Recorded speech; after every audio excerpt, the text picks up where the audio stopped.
سلام دوستان، خوش اومدین به یه ویدیو دیگه از کانال علی مستر علی. خیلی خوب، توی ویدیو میبینید که من 333 تا جیم زدم و میخوام چند تا دنس بگیریم و چند تا باکس هم باگش رو تست کنیم و شما آموزش بدیم.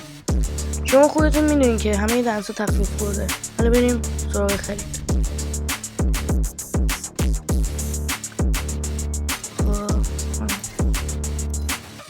نگاه کنیم همه دنس ها تخفیف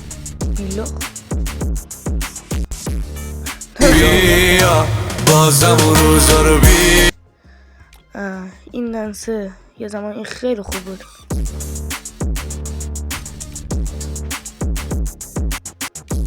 دنس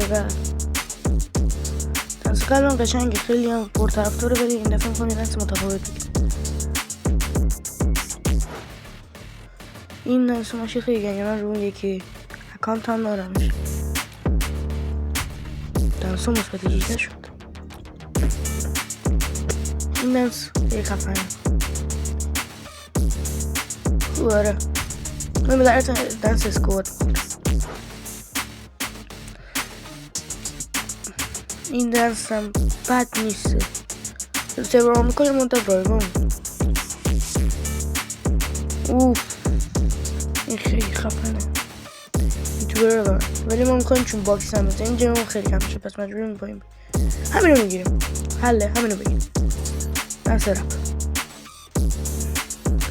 بله، دنس رپ هم گرفتیم. الان چند تا باکس بزنیم و باگو به شما آموزش بدیم. ببینید توی این باگ شما چیزایی که میخواین رو نباید قلب کنید، چیزایی که نمیخواین باید قلب کنید تو کار بده. الان نگاه کنید، دای میداد یا خدا. ببین این باگ خیلی خفنه، چون چیزایی که ما لایک نمیخوایم. الان من برای این باگ استفاده نکردم، اما شاید هم بداشت، شاید هم نزد، شاید باگمون کار نکرد. حالا برای اینکه باگ نزد بله این کار نکرد. اون یکی چیزایی که شما دوست ندارین و از داخل باکس لایک میکنین، قلب میکنین، بعد اونایی که دوست دارین رو قلبش نمیکنین، بعد به شما میده. خیلی احتمالش بالا.